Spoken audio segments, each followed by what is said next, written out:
अरे नाही बनब हम साहेब ना किसान रे मही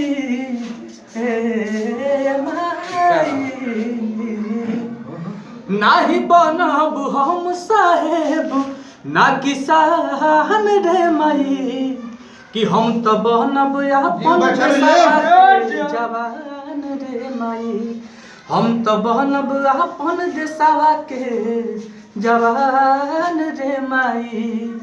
अंतरा बौमा कि अरे जवन पापी मरले बाहे पापा के जहनवा हमारी एक पूरा करब तुहरे आरामनवा।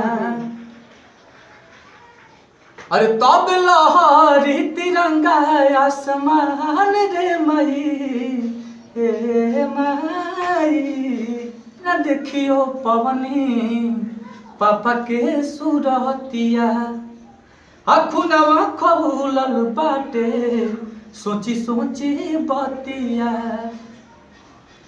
अरे साफा क देब हम कर खानदान रे मई हम तो बनब अपन देशवा के।